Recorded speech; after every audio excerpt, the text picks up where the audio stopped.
A paz do Senhor Jesus Cristo. Nós vamos ler o livro de Gênesis no capítulo 49, versículos 5, 6 e 7, para falar a respeito de um tema que é a maldição profética sobre Simeão e Levi. Como que é? Sobre Simeão e Levi. Ou, se quiser uma frase mais curta, a síndrome de Simeão e Levi. Tá? Então, é a maldição profética sobre Simeão e Levi, a síndrome de Simeão e Levi. Se você puder se colocar em pé para a leitura do texto bíblico, é o momento de reverenciar a palavra de Deus. Diz assim, ó: Simeão e Levi são irmãos. As suas espadas são instrumentos de violência. No seu secreto conselho não entre a minha alma. Com a sua congregação, minha glória não se ajunte. Porque no seu furor mataram varões, e na sua teima arrebataram bois. Maldito seja o seu furor, pois era forte, e a sua ira, pois era dura. Diga assim: eu os dividirei em Jacó, e os espalharei em Israel. Tá, agora um momento de oração, e depois você poderá novamente tomar o assento. E eu nem iniciei aqui o cronômetro, vamos lá. Assim dá para falar mais. É nada ali, anuncia depois, denuncia. Senhor nosso Deus, em nome de Jesus, buscamos do Senhor a graça que sempre tem nos sido entregue pelo Espírito Santo para ministrarmos Tua palavra e para ouvirmos as ministrações. Nós buscamos do Senhor, pedimos a ajuda em nome do Senhor Jesus Cristo e acreditamos que seremos alimentados pela Tua palavra, ensinados pelo Teu Espírito, porque o Senhor ouve e responde às orações que se faz ao Senhor em nome de Jesus Cristo, pela fé na Tua palavra. E nós cremos, Senhor, em nome de Jesus Cristo. Amém. Glória a Deus.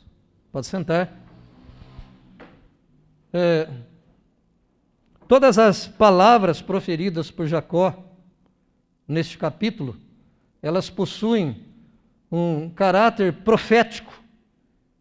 E isto você pode analisar com uma breve análise histórica. Se você estudar dali para frente, você vai descobrir que aconteceu exatamente aquilo que ele falou com cada um dos seus filhos.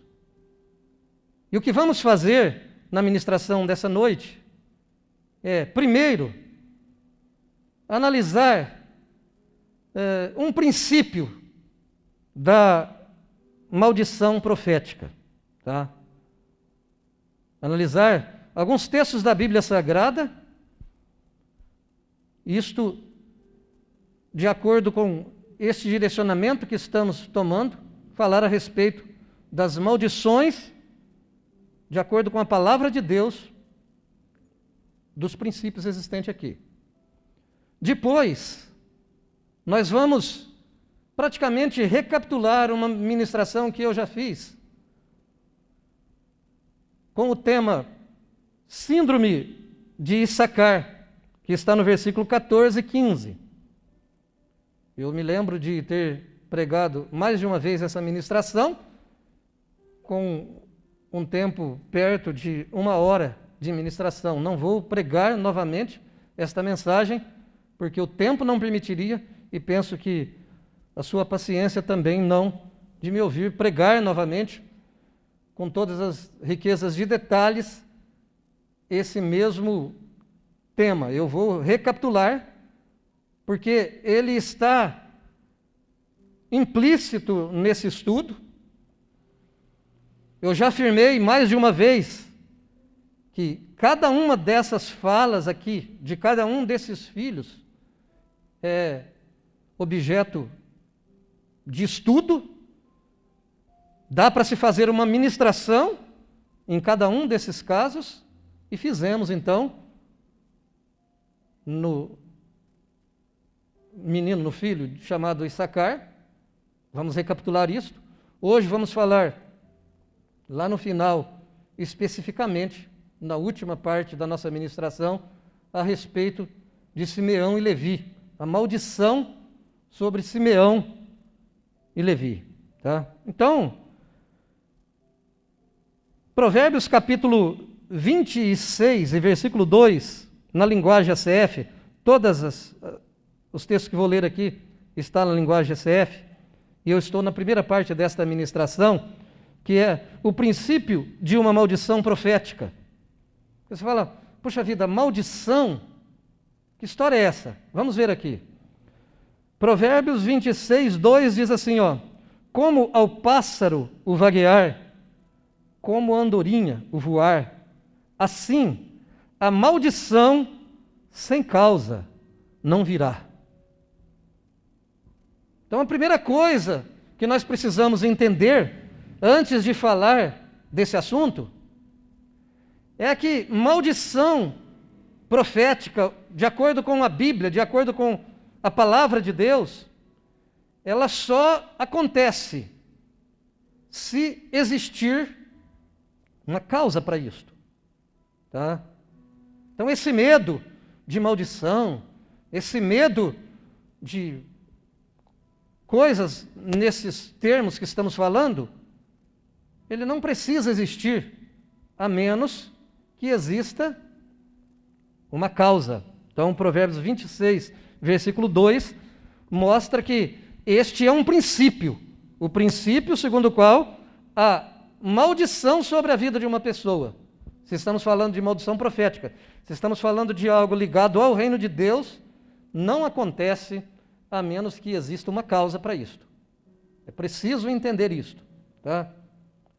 O pastor amaldiçoou, o fulano amaldiçoou, o pai amaldiçoou, a mãe amaldiçoou. Pode ser qualquer tipo de maldição, se não tiver uma causa para isto, ela não acontece. Então é desse tipo de maldição que nós estamos falando, de acordo com a palavra de Deus. Números, capítulo 22, versículo 12, está escrito: então disse Deus a Balaão: não irás com eles, nem amaldiçoarás a este povo, porque é bendito. 23, 8, ainda a CF: como amaldiçoarei o que Deus não amaldiçoa? E como denunciarei quando o Senhor não denuncia? Números 23, 20, eis que recebi mandado de abençoar, pois ele tem abençoado e eu não posso revogar. As maldições de Jacó não tinham nenhuma intenção de prejudicar os seus próprios filhos. Antes, o que estava em foco eram as ações, ou seja, as causas para a maldição, que precisavam de um tratamento divino. Esse princípio ainda hoje continua ativo na nova aliança, e se você vai em Gálatas capítulo 6, versículo 7, está escrito da seguinte maneira: não erreis, Deus não se deixa escarnecer, porque tudo o que o homem semear, isto também ele ceifará, isso também ele vai colher. Então, quando o assunto é princípio, ele vale para antes da velha aliança, ele vale para a velha aliança, ele vale também para a nova aliança. Tá? Então, o que está acontecendo no capítulo 49 de Gênesis, não é um pai que está morrendo, são as últimas palavras de Jacó, e está irritado com seus filhos, e por isso está amaldiçoando. Não, é um pai amoroso, tá? Que tem todas as intenções de abençoar o seu filho, todos eles, ele quer abençoar os seus filhos. Mas existem algumas causas de maldição que precisam ser tratadas neste momento. E como profeta de Deus, como homem de Deus, cheio do Espírito Santo, ele precisa tratar, porque ele conhece o princípio segundo o qual tudo que o homem semear, isso também ele colherá. E conhece muito bem cada um dos seus filhos.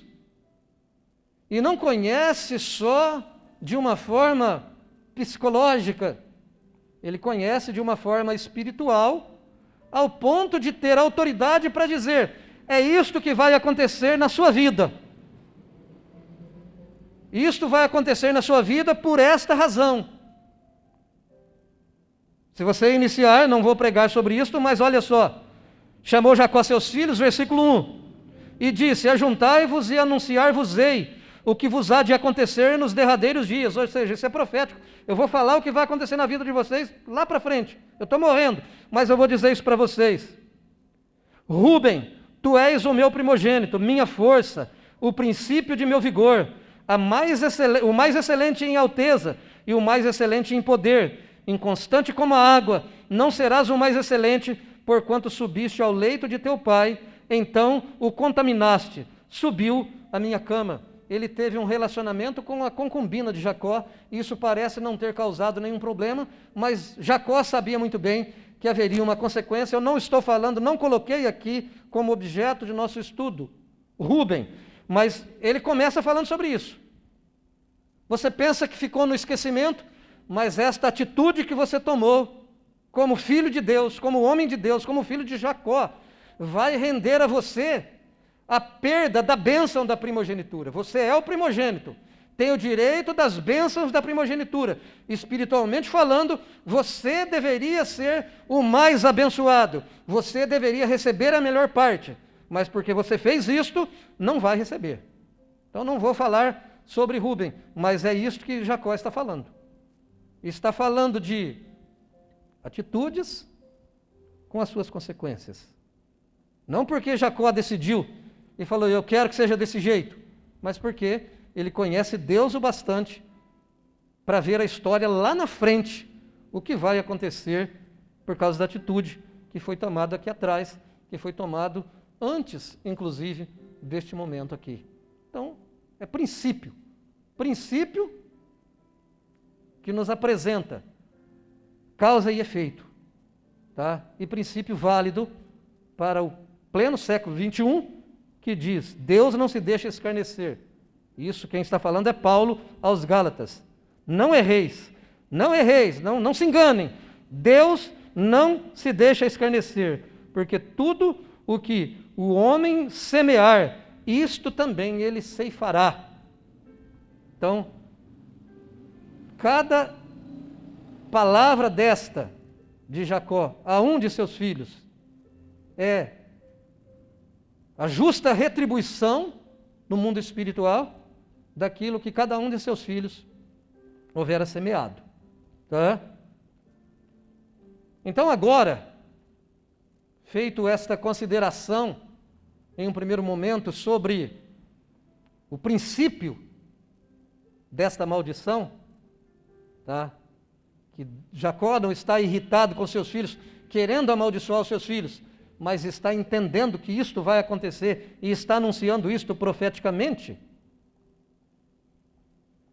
nos chamando a atenção de que isto vale para os dias de hoje, tá? Que mesmo como crentes, mesmo como filho de Deus, filho de Israel aqui no caso, né? Que é filho de Deus, as nossas obras, é tempo de graça, a lei da semeadura está valendo nos dias em que nós estamos vivendo, tá certo? Agora nós vamos então para o momento em que recapitulamos uma ministração que usei o tempo todo da pregação só para falar sobre a síndrome de Issacar.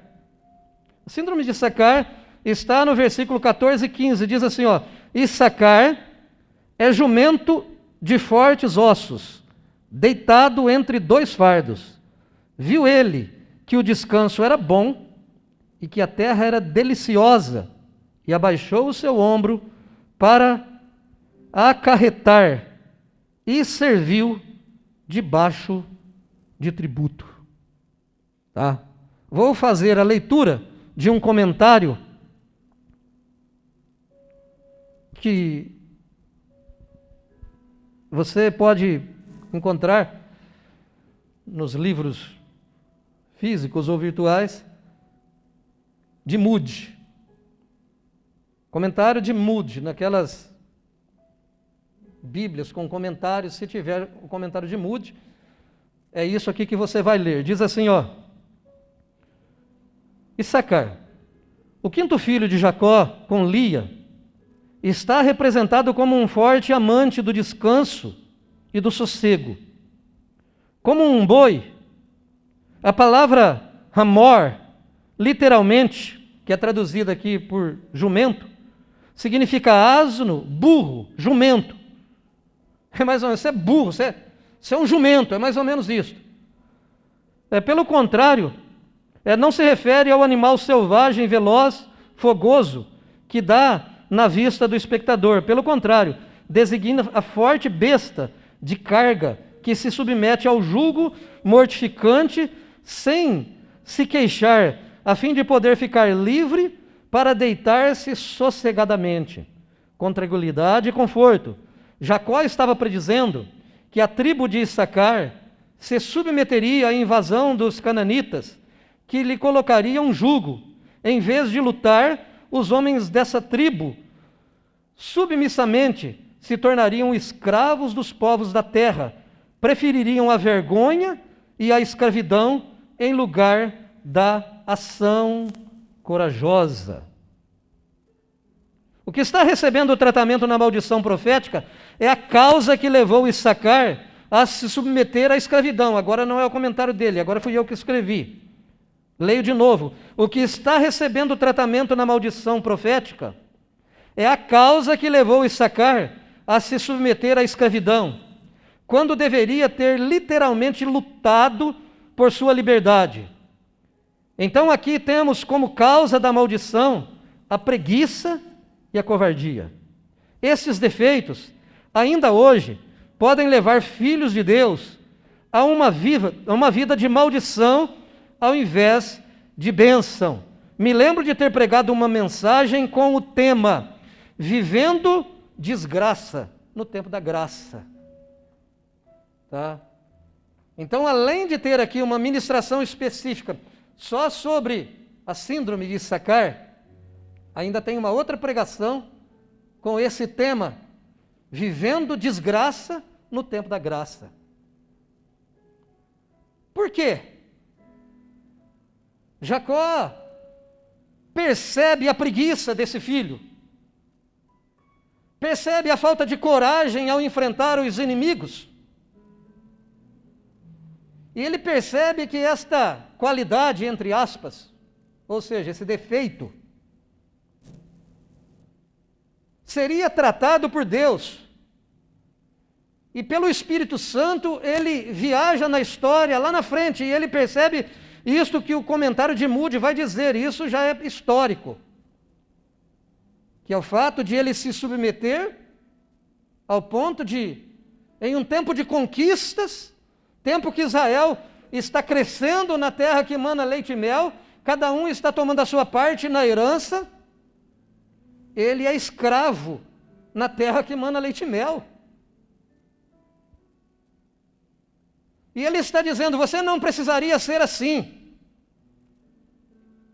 Num sentido negativo, mas podendo ser visto com olhos positivos, ele está dizendo, você é forte.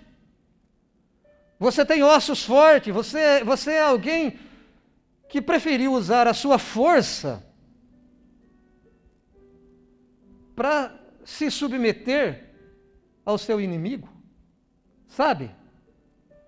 Sabe aquela resistência que consegue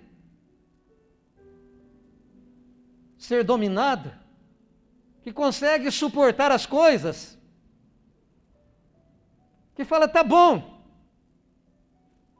assim.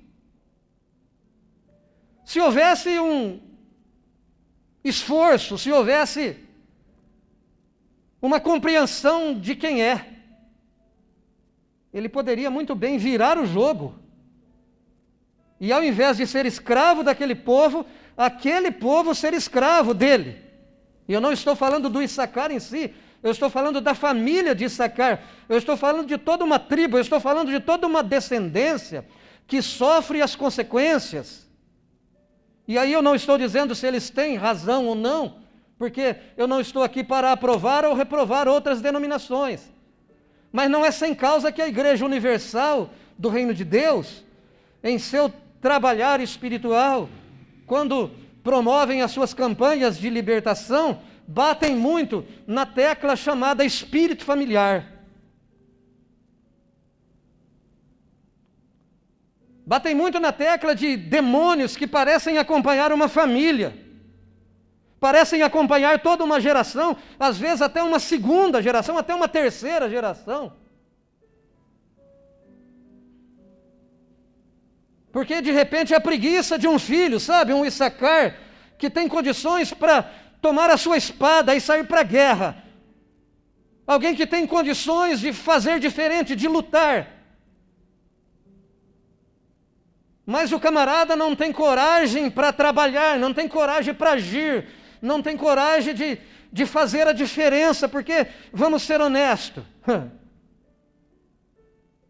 tem hora que dá vontade de falar, não vou brincar mais, não é assim, não é assim? A vida está batendo pesado demais, e se você não levanta para lutar, se você não usa a força que você tem, se você não batalha, os dias que nós estamos vivendo são dias difíceis. E como filhos de Deus, sabemos que apesar de dias difíceis, nós não podemos nos dar ao luxo de trazer na nossa bagagem espiritual a síndrome de Issacar. Sabe aquele crente que quer ficar na igreja? Eu quero mais é ouvir. Tudo bem, você pode ouvir, deve ouvir. A Bíblia diz que devemos ser pronto para ouvir e tardio para falar. Tudo bem. Mas tem hora, meu filho, que como filho de Deus, você vai ter que fazer mais do que ouvir. Paulo vai falar de batalha espiritual e ele vai dizer no demais, irmãos meus, fortalecei-vos no Senhor e na força do seu poder. Ele vai falar sobre tomar aquelas peças, cada uma peça daquela armadura. Ele vai falar sobre resistir no dia mau, mas não é não resistir como Issacar.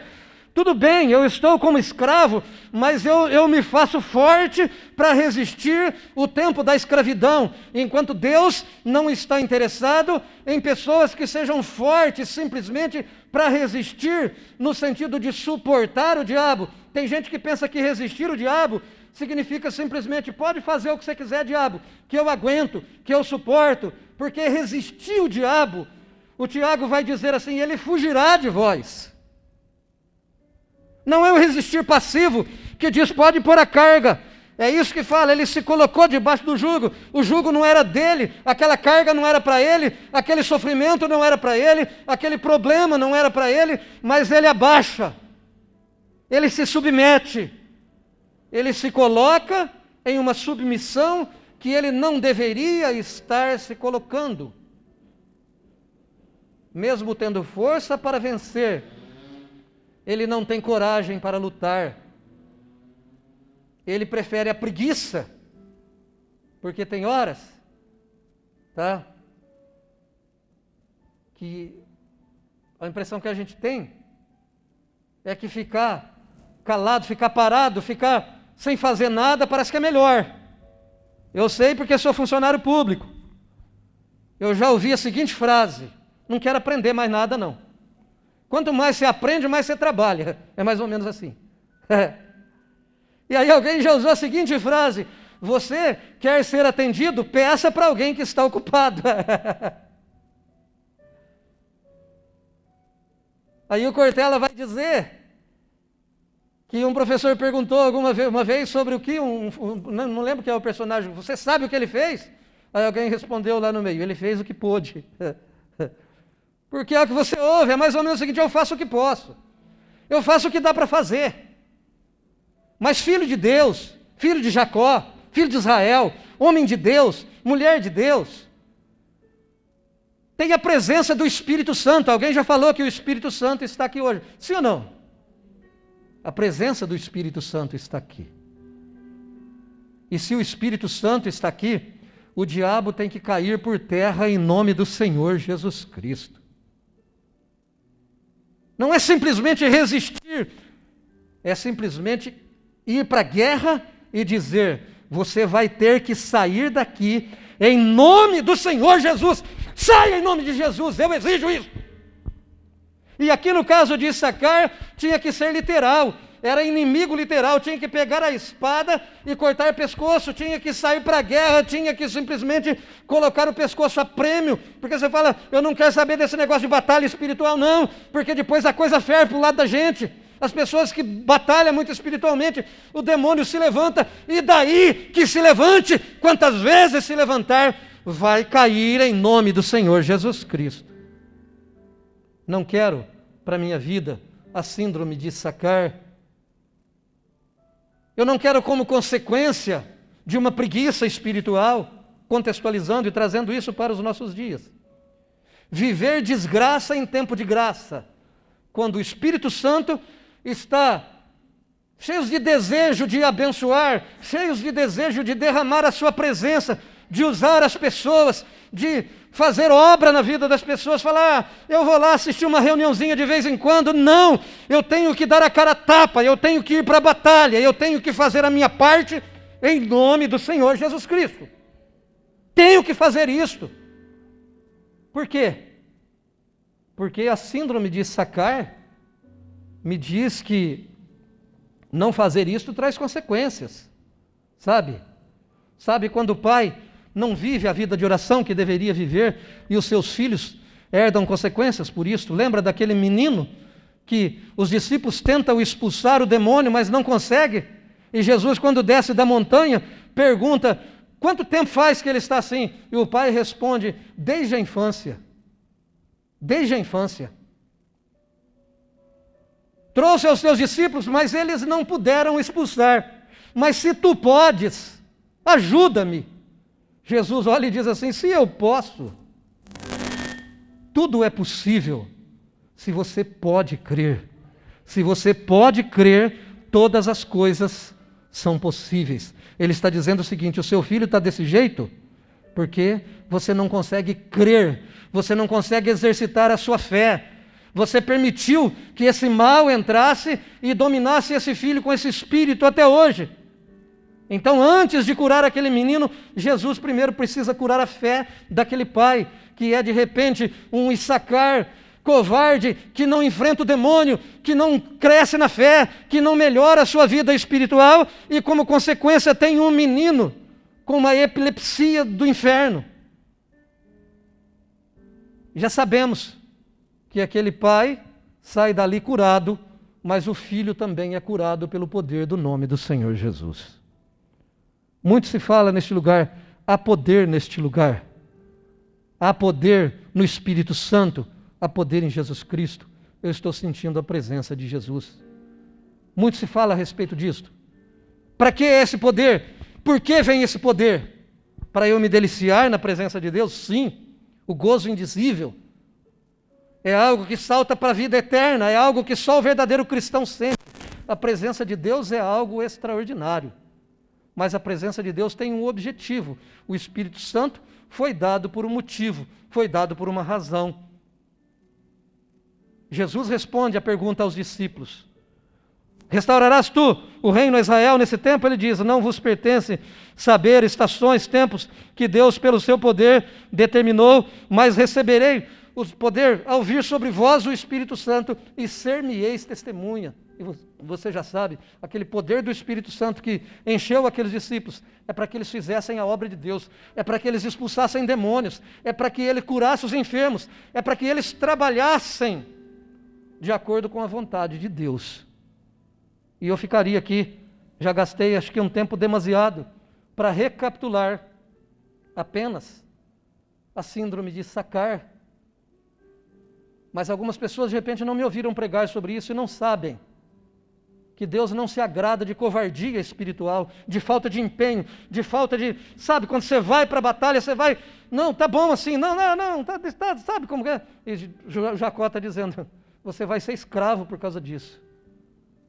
O teu inimigo vai te escravizar por esta causa. E quanto crente escravo, porque não faz a sua parte, porque carrega a síndrome de Sacar, eu ficaria aqui o restante desta ministração pregando de novo aquela mensagem da síndrome de Sacar.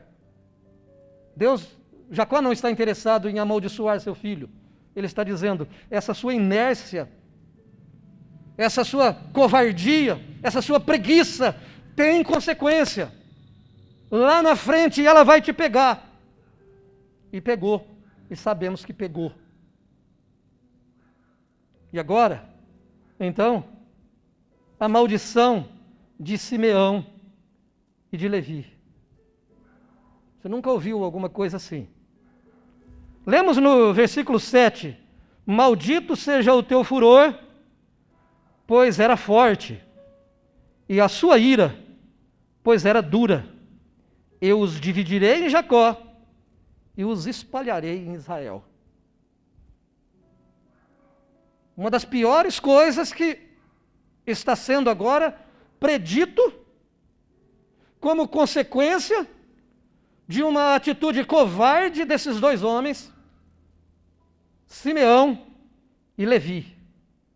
Se você estuda a Bíblia, sabe o que eles fizeram. Sabe muito bem que quando a sua filha se envolveu de uma forma inadequada com um moço que não era da família de Israel, e tiveram um relacionamento sexual, Jacó ficou pensativo sobre que atitude tomar. Ele ficou ponderando sobre o que poderia ser feito. Os homens daquele povoado, daquele pequeno grupo de pessoas, daquela família, daquela cidade pequena, fizeram uma proposta para Israel, fizeram uma proposta para os filhos de Israel. Porque não estamos falando de um estupro, nós não estamos falando daqueles crimes hediondos que você, às vezes, não sei se você faz ou não, pega lá no sorteio da OAB e o camarada está estuprando, o estuprador. Não, nós estamos falando de um envolvimento emocional que acabou se tornando em um relacionamento sexual, e eles não eram casados e não podia, não era permitido. Isso era vergonha para Israel, era vergonha para o povo de Israel. Mas a proposta de Siquém, a proposta daquela família, daquela província é a seguinte: vamos consertar tudo isto, vamos ser família, vamos nos tornar um povo só. A sua filha se casa com o meu filho, naquela época se pagava o dote. Fala qual é o dote, a gente vai pagar o dote. Eles se casam porque eles se amam. A filha falou, não, de jeito nenhum, não é estupro. Eles se amavam. Eles queriam o casamento, eles queriam consertar isto. E vamos ser uma família só. E sabemos que é propósito de Deus que não só Israel seja de Deus. Isso lá na lei a gente vai encontrar isto. Que se alguém fosse estrangeiro em Israel na época de fazer a Páscoa, se ele quisesse participar da Páscoa, era só se fosse homem, ele seria circuncidado. E então ele seria igual a um israelita, ele seria tratado igual a um israelita. Ele disse, haverá uma mesma lei, a lei para Israel igual para quem for estrangeiro. Vocês foram estrangeiro em terra estranha, peregrino em terra estranha, vocês foram estrangeiro, lembra disso? Poderia ser consertado desta forma. O casamento poderia acontecer. Foi um erro? Sim, foi um erro. Mas Roberto Carlos nem estava lá para cantar que eu não sou contra o progresso, mas apelo ao bom senso que um erro não conserta o outro. É isso que eu penso. Esses dois homens ficaram escutando aquela conversa e tiveram um propósito. Olha só que propósito maligno. Eles falaram de forma maligna ao coração daquele moço que estava apaixonado por sua irmã. Eles disseram: não é assim, Israel. Nós não podemos nos casar, não podemos nos relacionar. A nossa irmã não pode se casar com um homem que não seja circuncidado. Se vocês quiserem ser parente nosso, todos os homens precisarão circuncidar. Até aí você fala: que coisa maravilhosa, está pregando o evangelho. Estou trazendo para a igreja, vamos evangelizar, aleluia, que coisa linda, que coisa maravilhosa. Os dois meninos estão pregando o evangelho, estão trazendo para o seio da família. Não, eles estavam com uma maldade do coração, porque a cirurgia de circuncisão naquela época não tinha anestesia, não tinha nem faca própria para isso. Em alguns casos era feito com pedra cortante. Vai encontrar isso na Bíblia algumas vezes. No caso do filho de Moisés foi assim.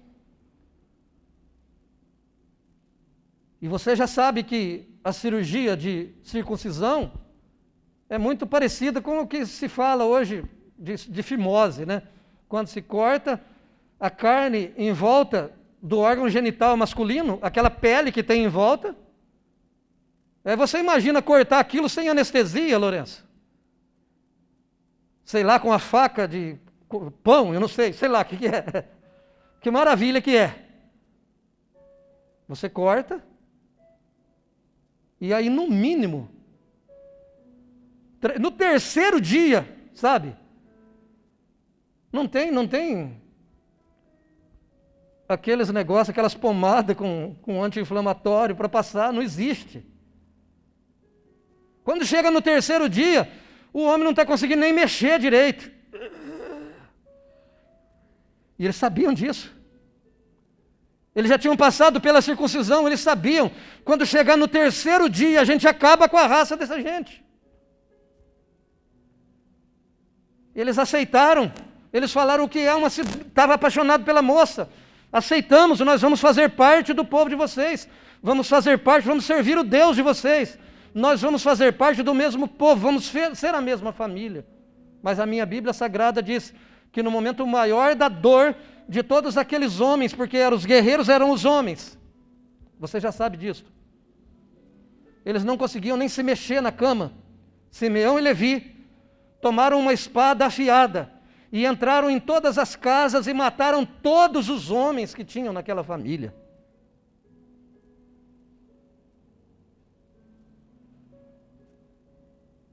Quando Jacó ficou sabendo disso, ele falou: vocês não me amam, nós somos pequenos, nosso povo é pequeno, as nações ao redor vão se reunir e vão acabar com a nossa família. Olha que desgraça que você plantou para a gente, Simeão e Levi, olha que coisa doida é esta. E aí, para quem conhece a história, sabe muito bem que se Deus não tivesse entrado com providência, Jacó vai fazer um momento de oração, vai reunir os seus filhos, vai lá naquela pedra que ele tinha colocado por cabeceira, vai lá onde ele tinha ungido o altar para buscar a Deus, fazem um concerto com Deus, buscam a Deus, e a Bíblia diz que Deus enviou o terror sobre as nações para que não viesse contra Israel, e foi com a graça, com o poder de Deus, que eles ficaram livres de ser exterminados por causa de uma maldade tão grande como esta. Só que tudo isso ficou lá no passado. Fazia tempo que isso tinha acontecido já.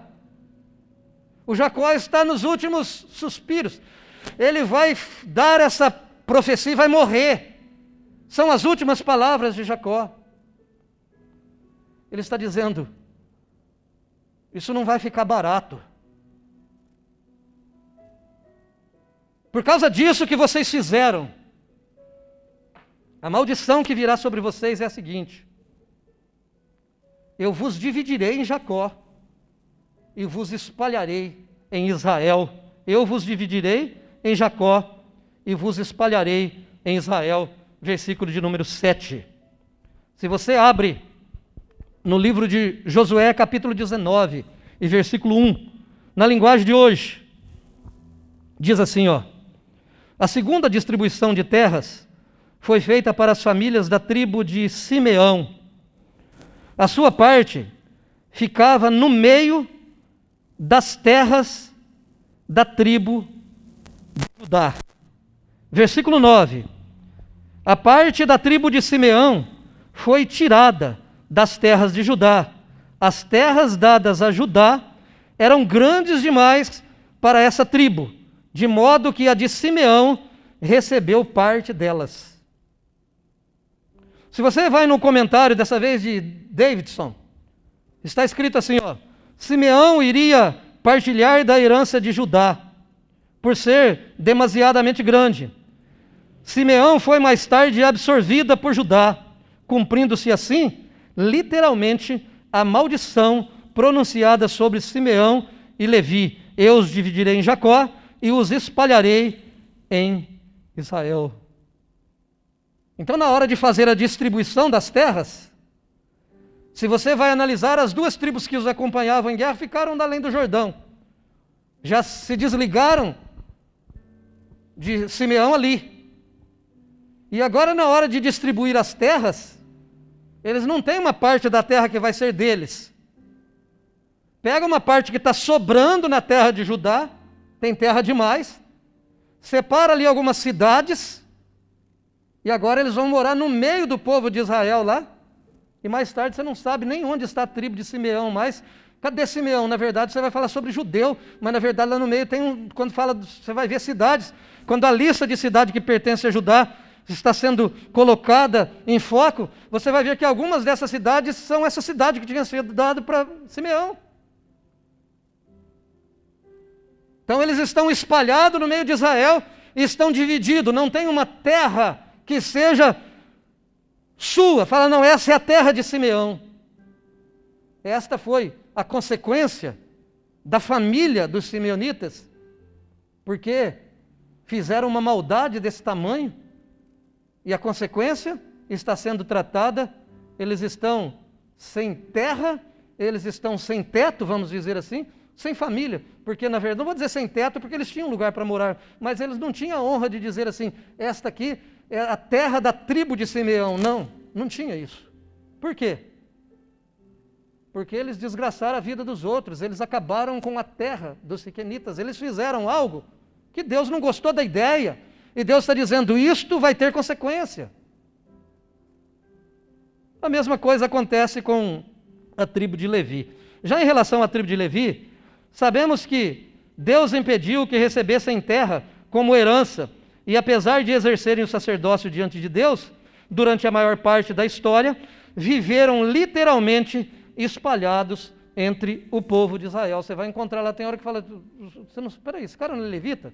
O que ele está fazendo lá em Betel? O que ele está fazendo? Está entendendo? Eles ficaram espalhados, a tribo de Levi, e principalmente quando distribuiu as tribos, né? quando teve aquela divisão do reino, uma parte dos levitas foi com Jeroboão, outra parte ficou com Davi, aí ficou um negócio. Você vai encontrar uma história no livro dos Juízes, de um levita, que você fala, meu Deus, que história feia é essa, que coisa.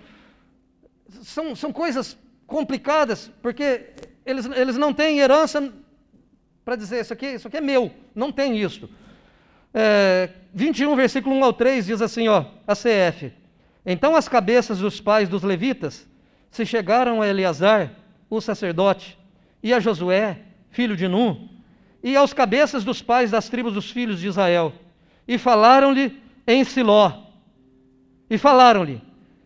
na terra de Canaã, dizendo, o Senhor ordenou pelo ministério de Moisés que isso nos dessem cidades para habitar, e os seus arrabaldes para os nossos animais. Por isso os filhos de Israel deram aos levitas da sua herança, conforme a ordem do Senhor, as seguintes cidades e os seus arrabaldes. Ou seja, não tem terra deles.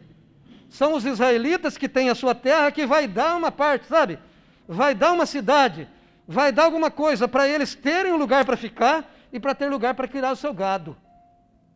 Cada uma das tribos de Israel vai dar um pedaço para os levitas.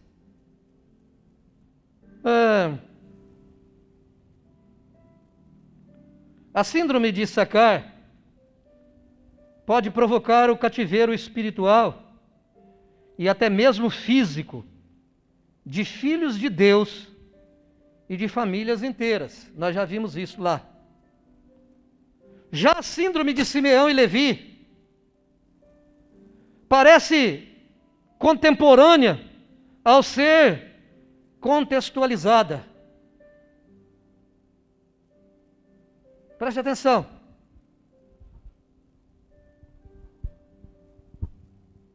Hoje não existe mais o uso da espada literal, mas alguns crentes conseguem fazer estrago muito maior com o uso de sua língua. Está entendendo o que está ouvindo, sim ou não? Hoje Simeão não vai pegar sua espada e sair matando por aí. Mas assim como a falta de batalha espiritual, de guerra, de enfrentamento, de coragem espiritual, de Issacar, faz com que crentes vivam desgraça em tempo de graça, assim também a síndrome de Simeão e Levi, que faz violência ao reino de Deus, muitas vezes matando com a língua. Preste atenção nisso. Tiago dedica uma carta inteira, um capítulo inteiro da sua carta para falar só a respeito disto. E se faz isto em nome de reino, se faz isto em nome de Deus. Deixa eu te contar uma coisa, Lourenço. Deixa eu te falar. Não é que eu quero falar, não. Não é que eu quero falar, mas já estou falando. Está entendendo o que você está ouvindo, sim ou não? E começa a espalhar veneno no meio do povo de Deus, capaz de provocar estrago, às vezes em famílias inteiras, porque está destilando o seu veneno. Essas pessoas têm a mesma maldição. Elas não conseguem se firmar em igreja nenhuma. São de Deus. São pessoas de Deus, assim como Simeão era de Deus, como Levi era de Deus. E se falar de Levi, aí a coisa complica mais. Porque quando alguém atrai para si o título de levita, hoje a coisa complica mais ainda. O cara fala, eu sou levita. Aí você fica com o pé atrás. E não para. Você sabe por que não para? Não para porque está aqui a profecia. Eu os dividirei em Jacó e vos espalharei em Israel.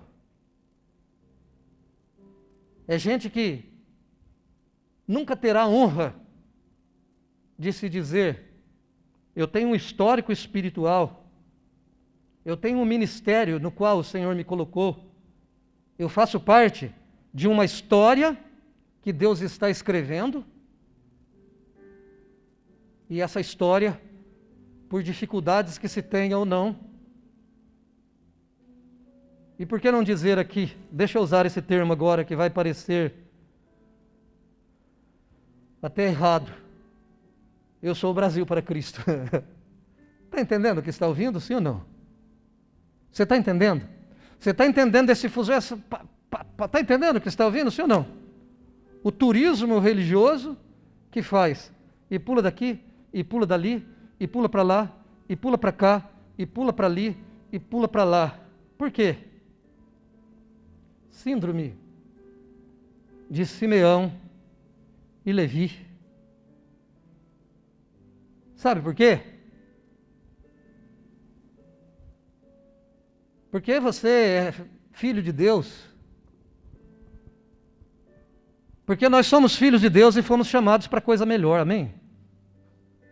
Fomos chamados para bênção, amém? Você foi chamado para bênção, você foi chamado para a terra que emana leite e mel, e você foi chamado para viver no tempo da graça, a graça de Deus que vem sobre você.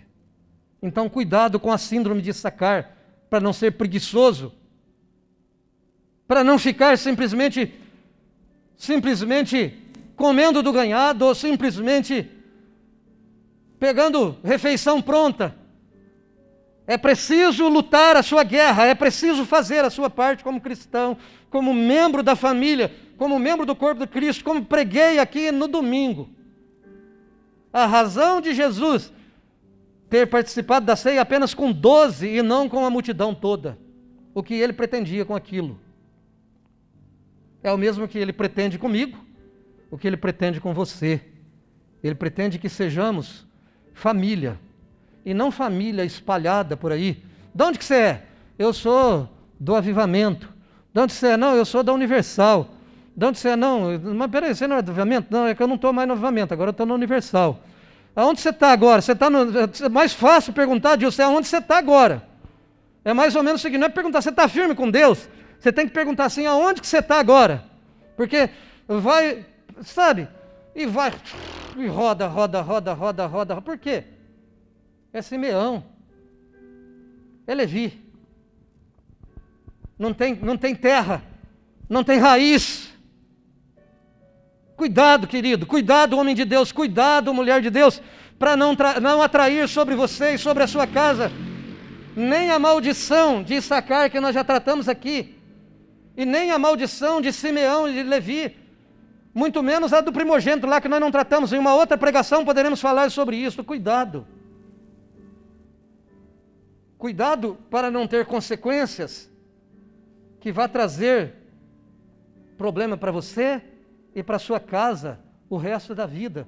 E aí você, às vezes, eu não consigo entender, Lourenço. E eu confesso que antes de Deus me dar essa palavra ao coração, mas por que será, né? Por quê? Por que será que tem isto? Por que será que as igrejas não podem estar firmes? E aqueles que Deus chamou para ser membros da Assembleia de Deus, não pode ser assembleiano e ficar dentro da Assembleia de Deus e servir a Deus com carinho lá dentro? Por que aqueles que Deus chamou para ser parte da igreja do Evangelho Quadrangular não pode ficar quieto lá na igreja do Evangelho Quadrangular, servindo a Deus de todo o coração? Não, eu não estou falando que não seja possível. Eu fiquei 2 anos e 3 meses na igreja do Evangelho Quadrangular. Eu fiquei lá. E algumas pessoas que estão aqui ficaram lá comigo, mas era exatamente o contrário. É para não matar, é para não destruir que nós tivemos que ficar longe por um tempo. Eu não estou falando que alguém que seja de uma denominação não possa, de repente, reescrever a sua história em uma outra denominação. Isso é possível. Sim. Eu mesmo já fiquei 2 anos e 3 meses na igreja do Evangelho Quadrangular e agradeço a Deus por esta igreja. Mas que existem pessoas, e são muitas, você conhece muitas pessoas assim, parece que cada dia cresce mais, que não consegue parar, não consegue se firmar na denominação, em nenhuma. Não é Brasil para Cristo, não, porque você não firma no Brasil para Cristo, mas se firma numa outra denominação, e passa 1 ano, passa 2, passa 10, fica 10, tudo bem, então de repente Deus não chamou para cá, chamou para uma outra denominação. Eu entendo isso. Ninguém é obrigado a ser membro do Brasil para Cristo, ninguém é obrigado a ser membro da Assembleia de Deus para o resto da vida, mas viver espalhado, como a gente vê hoje, e isso causa tanto problema, é tanta dificuldade, é tão difícil hoje ter comunhão com as denominações por conta disto, tá? Por causa da síndrome de Simeão e todas estas coisas. Então, querido, cuidado. Será que eu não estou meio espalhado? Será que eu não estou meio... Você tem raízes firmes? Você tem terra? Você sabe para o que Deus te chamou? Ou já está batendo as asinhas aí? Penso que não. Penso que eu esteja pregando para pessoas que têm nome. Tribo de Judá, de repente, glória a Deus, porque Jesus é o leão da tribo de Judá. A bênção da primogenitura espiritual me parece que foi cair sobre a casa de Judá, ainda que ele não era o primogênito. Eu passei do horário que eu poderia usar para pregar, não sei, acho que até o seu já faz quase 1 hora que eu estou ministrando aqui. Não sei se vai caber tudo nesse vídeo, mas eu acho que ficou claro, então veja só.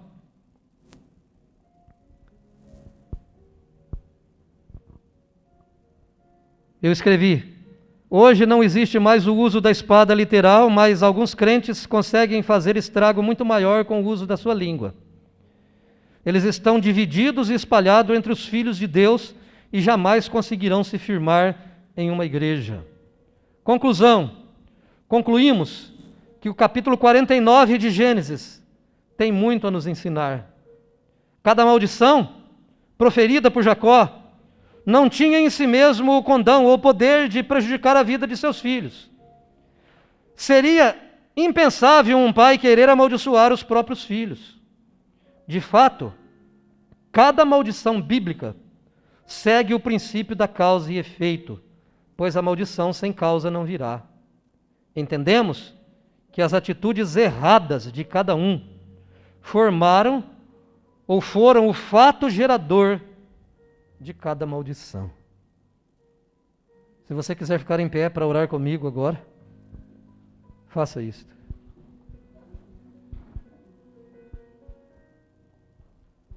Senhor Deus, eu estou orando com pessoas que quero acreditar de todo o coração que sejam parte integrante desta família, Senhor.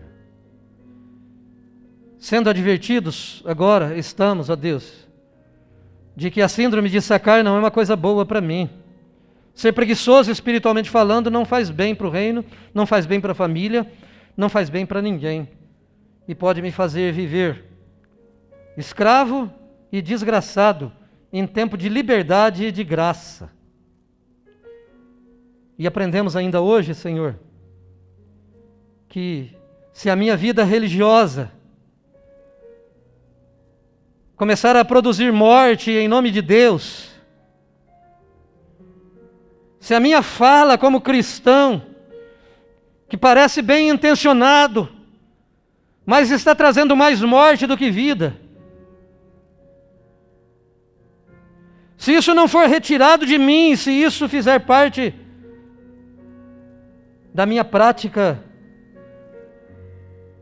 eu não vou conseguir me estabilizar no teu reino, eu não vou conseguir ficar firme em nenhuma igreja, em nenhuma denominação, e eu não acredito que seja a tua vontade, Senhor, que os teus filhos fiquem rodando de um lado para o outro, como se fosse o bode que comeu o endereço. Eu acredito que o Senhor tem um plano para o presbiteriano, lá na igreja presbiteriana, que o Senhor tem um plano para o assembleiano, lá na igreja Assembleia de Deus, que o Senhor tem um plano, meu Deus, para a igreja do Evangelho Quadrangular, lá na igreja do Evangelho Quadrangular, e eu já estourei o meu tempo, eu não conseguiria citar aqui todas as denominações que tem aqui nesta cidade, e que o Senhor tem plano na vida de homens e de mulheres dentro dessas denominações, Senhor.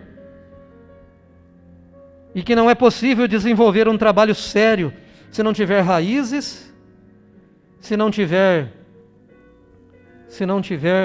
história, se não integrar uma família, se não fizer parte de uma família. Ajuda-nos, Senhor, a ser família. Ajuda esta igreja, Senhor, a ser mais um só, falar uma mesma língua, porque uma mesma tribo fala uma mesma língua. Ajuda-nos, Senhor, a produzir vida, em nome do Senhor Jesus Cristo, porque foi para isso que o Senhor nos chamou, é essa a nossa oração, e é isto que vai acontecer em nossa vida, em nome de Jesus. Amém.